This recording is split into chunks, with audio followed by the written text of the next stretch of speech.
The locker room echoed with laughter, sharp and cruel, slicing through the air like shards of glass. Emma Carter, barely 18, stood frozen, her gym clothes clutched tightly to her chest as whispers turned to jeers. "Dyke?" someone hissed, and the word landed like a punch, stealing her breath. It was her senior year at Lincoln High, a small-town school in Ohio where everyone knew everyone's secrets, or thought they did. Emma had spent years hiding who she was, burying her feelings under a carefully crafted mask of normalcy. But last week a rumor had spread like wildfire. Emma was seen holding hands with Lily Harper, the quiet girl from the art club at the county fair. Now the truth was out, and her classmates had turned it into a weapon. Emma's heart pounded as she shoved her gym shoes into her backpack, avoiding the stares of her teammates. She wasn't ashamed of loving Lily, she could never be, but the weight of their judgment pressed down on her, heavy and suffocating. She wanted to scream, to tell them they were wrong, that love wasn't something to mock. Instead, she slipped out of the locker room, her head held high but her insides crumbling. Outside, the autumn air was crisp, the school's football field glowing under the Friday night lights. Emma leaned against the bleachers, her breath visible in the chilly evening. She closed her eyes, picturing Lily's soft smile, the way her fingers felt when they brushed against hers. Lily, 19, had graduated last year and was taking a gap year, working at the local bookstore. She was everything Emma wasn't: calm, grounded, unafraid of her own heart. They'd met in art club, bonding over charcoal sketches and whispered dreams, and what started as friendship had bloomed into something deeper, something that scared Emma as much as it thrilled her. "Em!" A voice called, soft but steady. Emma opened her eyes to find Lily standing there, her blonde hair catching the glow of the stadium lights. She wore a red flannel shirt, her hands tucked into her jeans, and her blue eyes held a quiet strength that made Emma's chest ache. "You didn't have to come," Emma said, her voice thick with emotion. "I'm fine." "You're not," Lily replied, stepping closer. "I saw the group chat. They're awful. You don't deserve this." Emma's throat tightened.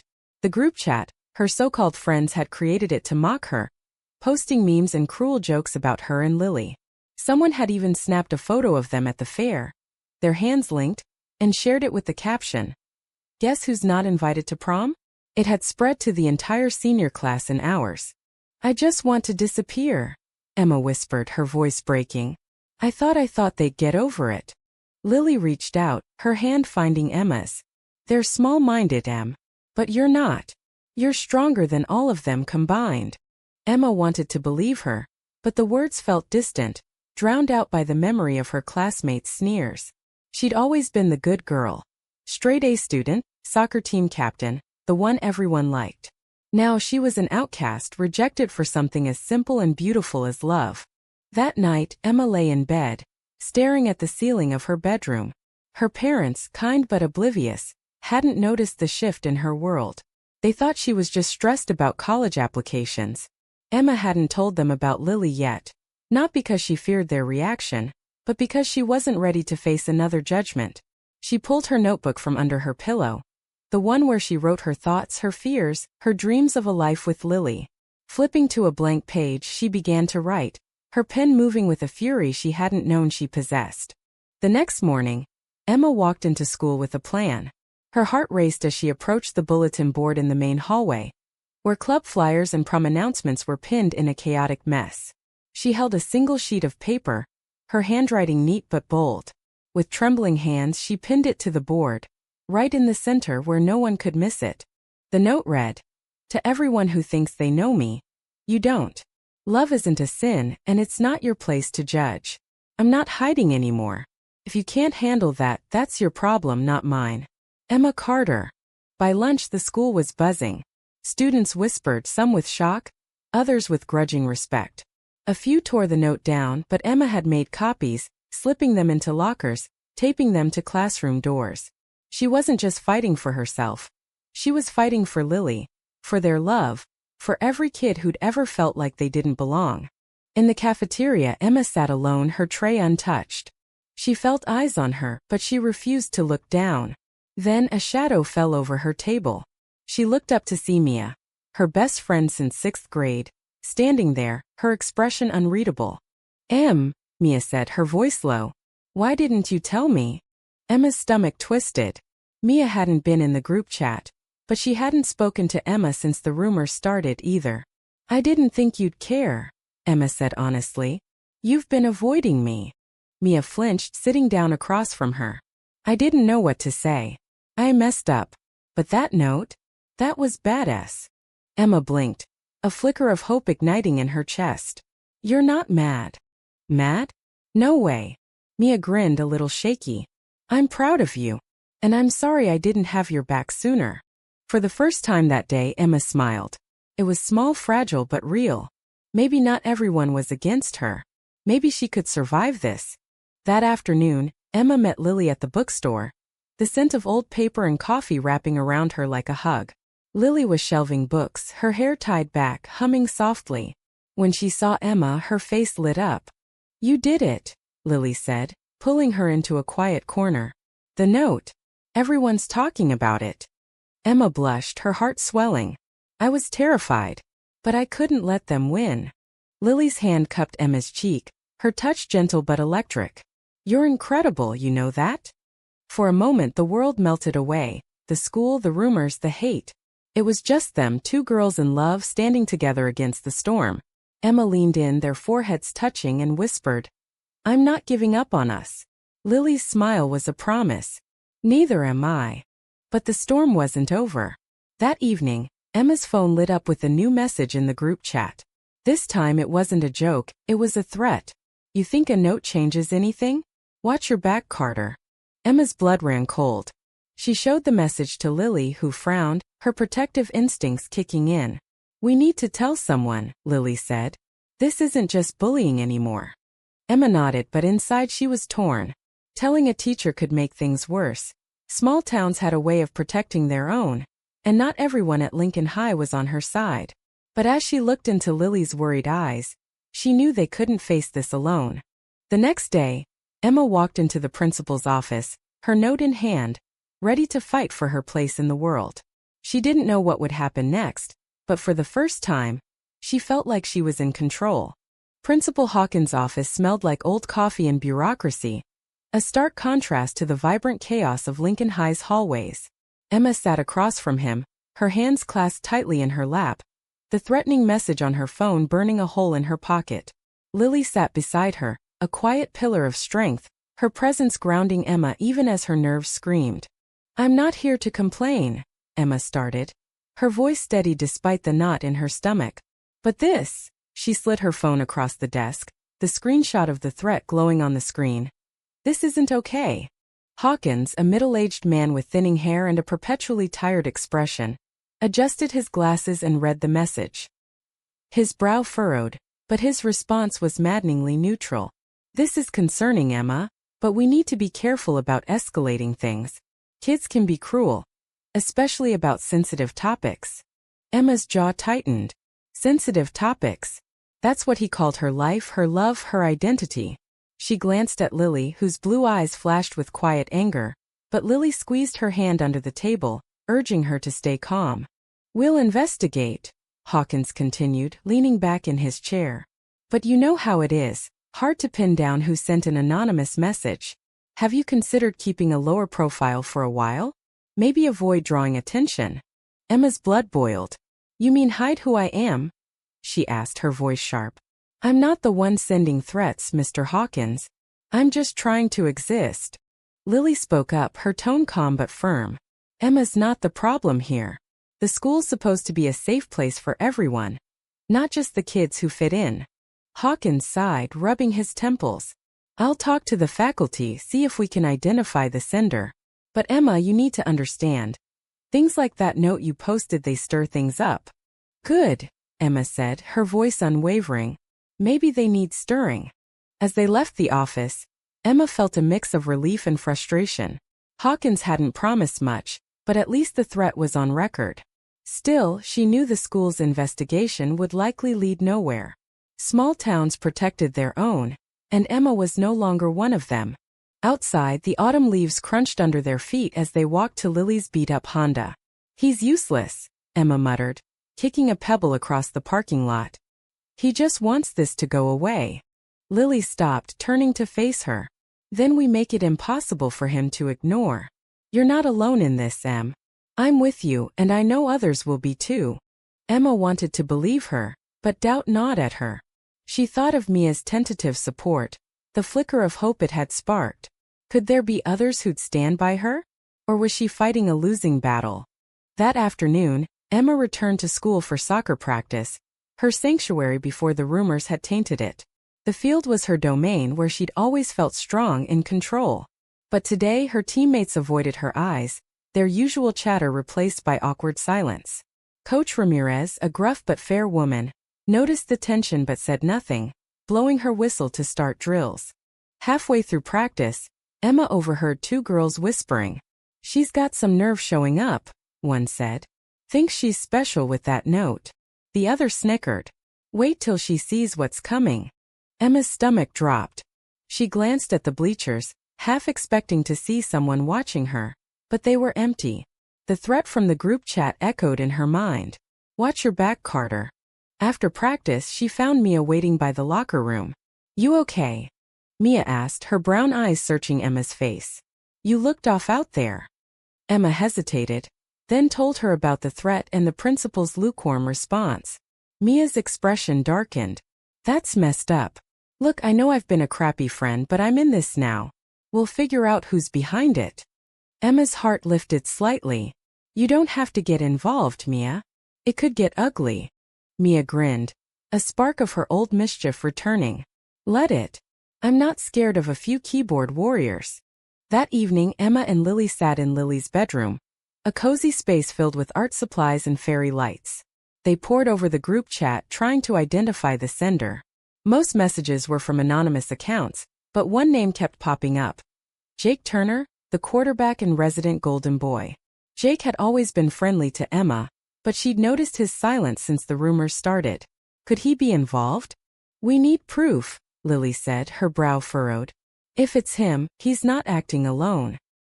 He's too much of a coward to do this without backup." Emma nodded, her mind racing. "I'll talk to Mia. She's got friends on the football team. Maybe she can dig up something." The next day Mia came through. During lunch she slid into the seat next to Emma, her voice low. "Heard something from Tyler, one of Jake's buddies. Jake's been bragging about teaching you a lesson. Says you're making the school look bad." Emma's hands clenched into fists. "He's the one sending threats?" "Not sure," Mia admitted. "But he's definitely stirring the pot. Tyler said Jake's got a group of guys hyped up, planning something for the pep rally tomorrow." The pep rally. The whole school would be there, a perfect stage for public humiliation. Emma's stomach churned, but an idea sparked. If Jake wanted a spectacle, she'd give him one he wouldn't expect. That night, Emma and Lily crafted a plan. They wouldn't just defend themselves, they'd take back the narrative. Emma spent hours writing, her pen flying across the pages of her notebook. This time it wasn't just a note. It was a speech, one she'd deliver in front of the entire school. The morning of the pep rally, Emma's nerves were electric. She stood in the bathroom, staring at her reflection, her green eyes fierce with determination. Lily stood behind her, braiding her hair, her touch calming Emma's racing heart. "You've got this," Lily whispered, her lips brushing Emma's ear. "Show them who you are." Emma nodded, clutching her speech. It was more than words, it was her truth, her heart, her fight. She thought of her classmates, their cruelty, but also of Mia, of Lily, of the kids who might be watching, too scared to be themselves. This was for them too. As they walked into the gym, the roar of the crowd hit Emma like a wave. The bleachers were packed, the air thick with anticipation. Jake stood with his football buddies, smirking, unaware of what was coming. Emma's heart pounded, but she felt Lily's hand in hers, steady and warm.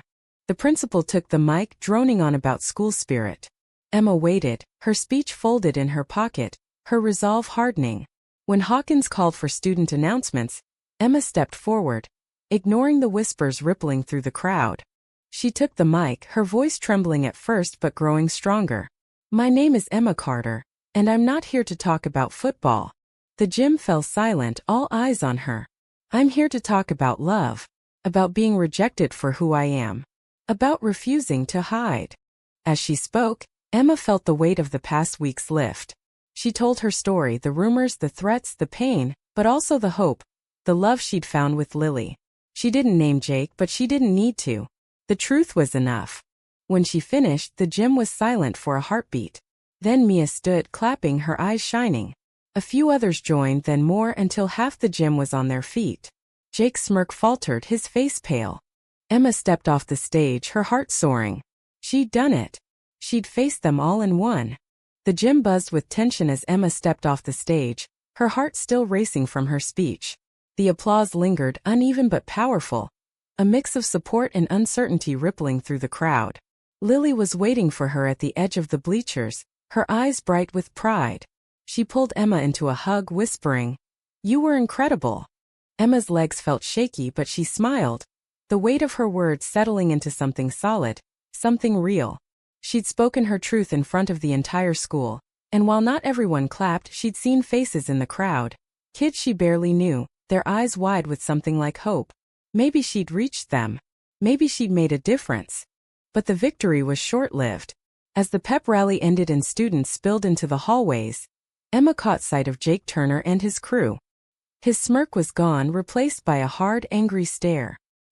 He muttered something to his friends, and they laughed loud and mean, their eyes locked on Emma.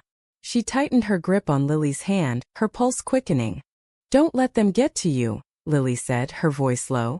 "They're just mad you called them out without saying a word about them." Emma nodded, but the unease lingered. She'd humiliated Jake in front of the school, not by naming him, but by exposing the kind of hate he'd fueled. He wasn't the type to let that go. That afternoon, Emma and Lily went to the bookstore, their usual refuge. The familiar scent of paper and coffee calmed Emma's nerves, but her mind kept replaying the rally. She sat at a corner table, sketching in her notebook while Lily restocked shelves. Her pencil traced the outline of Lily's face, capturing the curve of her smile, the strength in her eyes. It was a small act of defiance, putting her love on paper when the world wanted to erase it. Mia joined them later, her energy buzzing. "You should have seen Jake's face after your speech," she said, sliding into a chair. "He looked like he wanted to punch something. But half the team was talking about you, Em. Some of them thought you were badass." "Really?" Emma asked, surprised. The football team was Jake's domain, a tight-knit group of guys who followed his lead. "Yeah," Mia said. Tyler said a few of them felt bad about the group chat. They didn't know it had gone that far. Emma's hope flickered, but she wasn't naive. "Doesn't mean they'll do anything about it." "Maybe not," Mia admitted. "But you've got people thinking. That's something." The conversation shifted to lighter things. College plans, Lily's latest art project, but Emma's mind kept drifting to Jake. She'd seen the way he looked at her, and it wasn't just anger. It was personal. She told Lily and Mia about the threat again, her voice low. "What if he does something at school? Something public?" Lily's expression hardened. "Then we'll be ready. We need to keep an eye on him, document everything. If he tries anything, we'll have proof." Mia nodded. "I can ask around, see if anyone's heard him planning something. But Em, you need to tell your parents. They'd want to know." Emma's stomach twisted. She'd been avoiding that conversation, unsure how her parents would react. They were kind, supportive in their own way, but they'd never talked about anything like this. What if they didn't understand? What if they asked her to stay quiet to avoid trouble?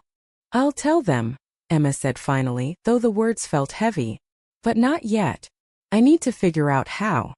That night, Emma sat at the dinner table, her mom's lasagna untouched on her plate.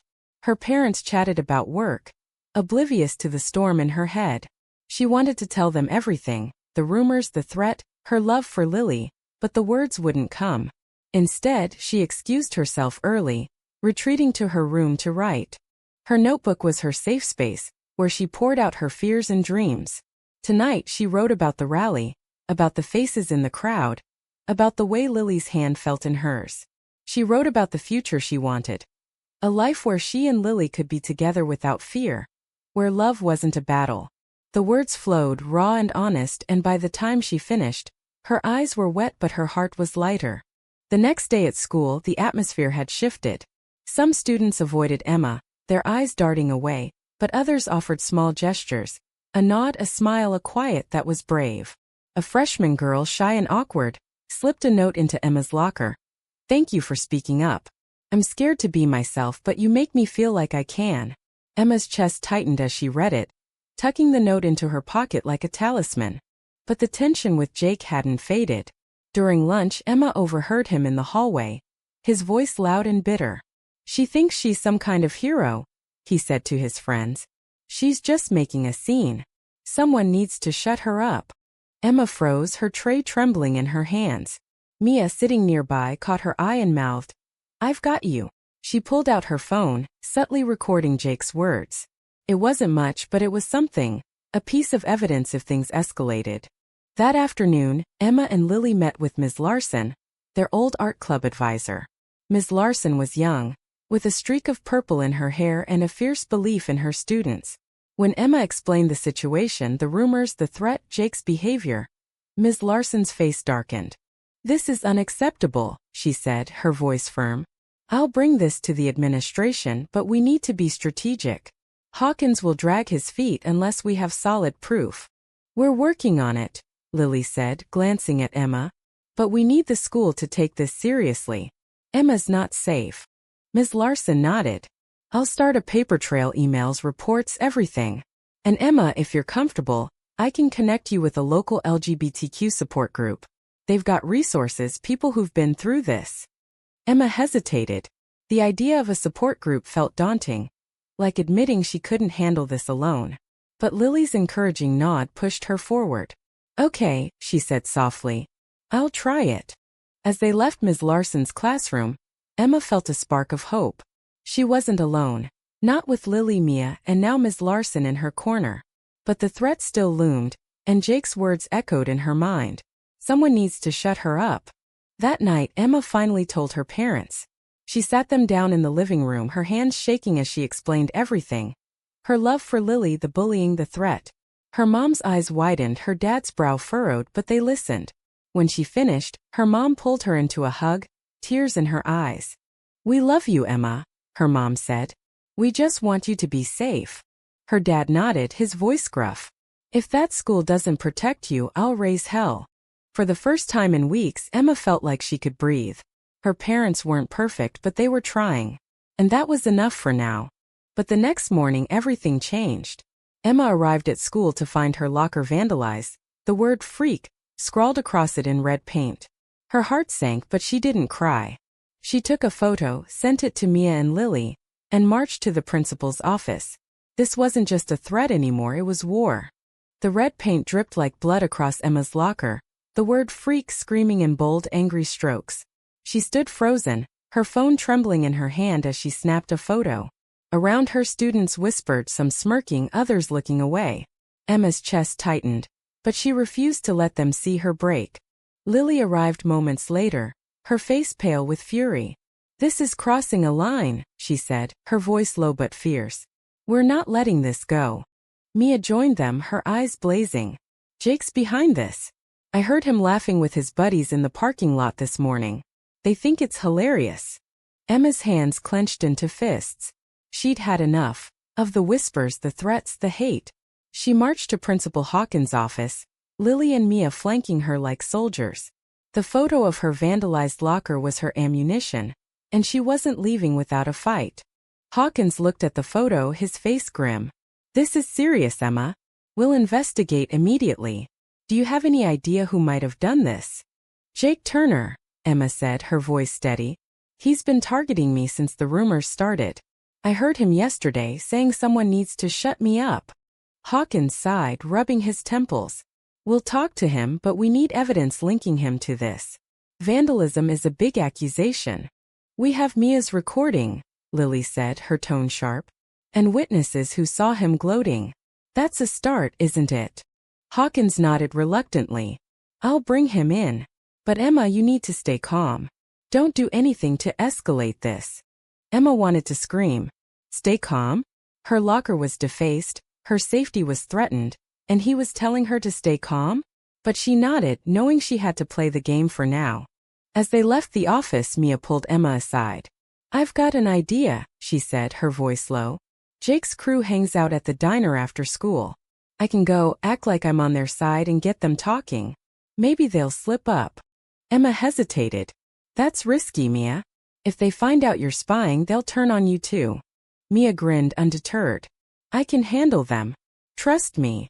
That afternoon, Emma and Lily attended the LGBTQ support group Ms. Larson had recommended.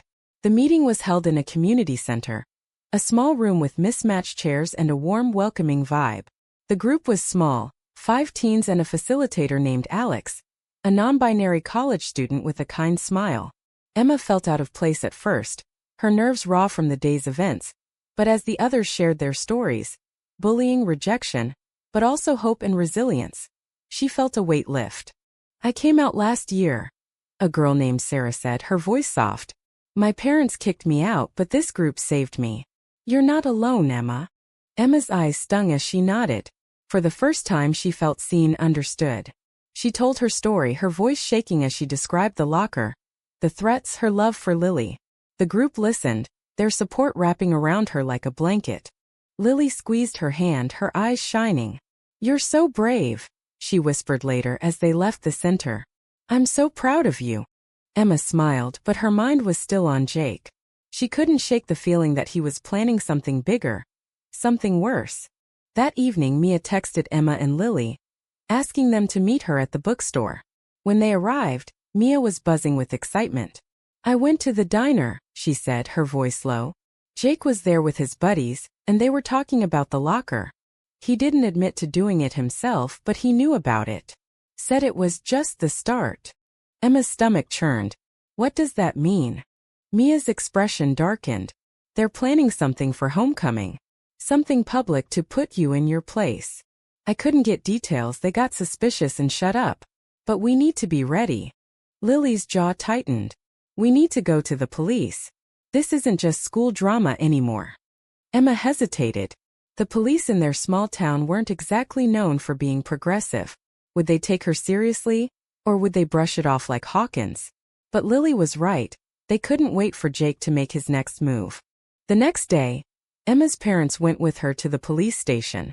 Her dad was furious, his voice booming as he demanded action. The officer, a tired-looking man named Officer Daniels, took their statement and the evidence, Emma's photo, Mia's recording, the threatening message. He promised to look into it but warned that without a direct confession, it'd be hard to press charges. Kids do stupid things, Daniels said, his tone patronizing. We'll talk to the boy, but let's not blow this out of proportion. Emma's mom bristled. This isn't kids being kids. My daughter's being targeted for who she is. Daniels nodded, but Emma could tell he wasn't fully invested. As they left, her dad put a hand on her shoulder. We're not done fighting, Em. I promise. Back at school, the atmosphere was electric with gossip. Word had spread about the locker, and while some students whispered their support, others glared at Emma, as if she'd brought this on herself. Jake was called to the principal's office, but he emerged smirking, untouched. Hawkins claimed there wasn't enough evidence to suspend him. Emma's anger simmered, but she channeled it into action. She and Lily started a campaign, posting flyers around school with messages of acceptance and love. Be yourself. You are enough. They worked with Ms. Larson to start an inclusivity club, a safe space for anyone who felt like they didn't belong. Slowly, others joined, Sarah from the support group, a quiet boy named Ethan, even a few of Emma's old soccer teammates. Homecoming was 2 days away, and Emma knew it was her last chance to take a stand. She and Lily spent hours planning, their resolve unbreakable. They wouldn't let Jake win, not with fear, not with hate. The night of homecoming, the gym was transformed with twinkling lights and balloons, the air thick with music and laughter. Emma wore a simple black dress, her hair loose, her heart pounding. Lily was stunning in a deep green dress, her blonde hair catching the light. They walked in hand, ignoring the stares, their heads held high. Jake was there, surrounded by his crew, his eyes narrowing as he saw them. Emma felt a chill, but she refused to back down. She'd heard rumors of a prank, something to humiliate her in front of the school, but she was ready. As the homecoming court was announced, Emma took a deep breath. She'd convinced Ms. Larson to let her speak, one last chance to reach her classmates. When her name was called, not for queen but for a special announcement, she stepped onto the stage, the mic in her hand. This school tried to break me, she began, her voice clear and strong. But it didn't. Love isn't something to be ashamed of. It's not something you can bully out of someone. I'm here, I'm queer, and I'm not going anywhere. The crowd was silent, then erupted in a mix of cheers and murmurs. Emma saw Jake's face, red with anger, but she also saw others. Kids like Sarah, like Ethan, their eyes shining with hope. As she stepped off the stage, Lily pulled her into a kiss, soft and fearless, right in front of everyone. The gym gasped, then cheered, the sound drowning out the hate. The kiss lingered, a quiet rebellion against the hate that had tried to tear them apart. Emma and Lily stood in the center of the gym, their hands clasped, the cheers of their classmates washing over them like a tide. For a moment it felt like victory, like they'd rewritten the rules of Lincoln High, if only for one night. But Jake's shadow loomed. As Emma and Lily stepped off the dance floor, he pushed through the crowd, his face twisted with rage. "You think this changes anything?" he spat, his voice loud enough to draw eyes. "You're still a freak, Carter." The gym quieted, tension crackling in the air. Emma's heart raced, but she stood her ground, Lily's hand anchoring her. "You don't get to decide who I am, Jake," she said, her voice steady. "Your hate doesn't define me." Before Jake could respond, Mia stepped forward, her phone out, recording. "Say it again, Jake," she said, her tone icy. "Tell everyone how you vandalized her locker. How you sent that threat." Jake's eyes widened, his bravado faltering. "I didn't," he started, but Tyler, one of his teammates, cut him off. "Shut up, man," Tyler said, stepping forward. "I'm done covering for you. You did it, Jake. You and your buddies thought it'd be funny to mess with her." The crowd murmured, shock rippling through the gym. Jake's face paled, his friends shifting uncomfortably behind him. Ms. Larson appeared, her expression stern. "That's enough," she said, addressing Jake. "You're coming with me. Now." As Ms. Larson led Jake away, the gym erupted in whispers. Emma felt a weight lift, but it wasn't over. She knew Jake's punishment, likely a suspension, wouldn't change his heart. But it was a start. And the faces around her, some apologetic, some inspired, told her she'd done more than just survive. She'd sparked something. The rest of homecoming passed in a blur. Emma and Lily danced, their laughter drowning out the lingering stares. Mia joined them, her grin infectious, and even Tyler came over, mumbling an apology. "I didn't know it'd go that far," he said. "I'm sorry, Emma." Emma nodded, her forgiveness tentative but real. "Just do better," she said. "That's all I ask." Later, as the night wound down, Emma and Lily slipped outside. The cool autumn air a relief after the stuffy gym. They sat on the bleachers, the same ones where Emma had once felt so alone. Now, with Lily beside her, she felt invincible. "You changed things tonight," Lily said, her voice soft. "You gave people hope." Emma smiled, her heart full. "We did. Together." The next week the school felt different. Jake was suspended, and while some of his friends still glared, others kept their distance. The Inclusivity Club grew, with new members joining every day. Emma's flyers were still up, their messages of love and acceptance a quiet rebellion against the hate. The freshman girl who'd left the note in Emma's locker joined the club, her shy smile a reminder of why Emma had fought so hard. Emma's parents became her biggest allies, attending a PFLAG meeting with her and Lily, asking questions, learning, growing. Her mom even started reading books about queer identity, her earnestness both awkward and endearing. "I just want to understand you," she told Emma, her eyes teary. "I love you so much." The police investigation moved slowly, but Officer Daniels eventually confirmed that Jake and two others had vandalized Emma's locker. They faced community service and a school disciplinary hearing, a small but significant consequence. More importantly, the school implemented new anti-bullying policies, thanks to pressure from Ms. Larson and Emma's parents. Emma's notebook, once a private refuge, became a tool for change. She started a blog, sharing her story anonymously at first, then under her own name. It reached kids across the country, some in small towns like hers, others in cities where they still felt alone. She wrote about love, about resilience, about the power of standing up. Messages poured in from teens who saw themselves in her story, from parents who wanted to do better, from teachers who wanted to make their schools safer. One evening, Emma and Lily sat in the park where they'd first admitted their feelings, the autumn leaves now a carpet of red and gold. They held hands, their fingers intertwined, the world quiet around them. Emma pulled out her notebook, flipping to the page where she'd written her first note, the one that started it all. "I'm glad I didn't hide," she said, her voice soft, "even when it was hard." Lily kissed her temple, her touch warm and steady. "You're my hero, Em." Emma laughed, her heart light. "And you're mine." As they sat there, the sun setting behind them, Emma thought about the note she'd pinned to the bulletin board. It had been a spark, a small act of defiance that set everything in motion. She'd been rejected, mocked, threatened, but she'd also been seen, supported, loved. And in the end, she'd left her mark, not just on Lincoln High, but on everyone who'd read her words, heard her voice, or seen her stand tall. Her story wasn't over. There would be more battles, more moments of doubt. But with Lily by her side, her friends and family in her corner, and her own heart beating strong, Emma knew she could face anything. She'd turned pain into power, hate into hope, and rejection into a revolution. And that was enough. Thank you for listening. Like and subscribe to get notifications about next videos.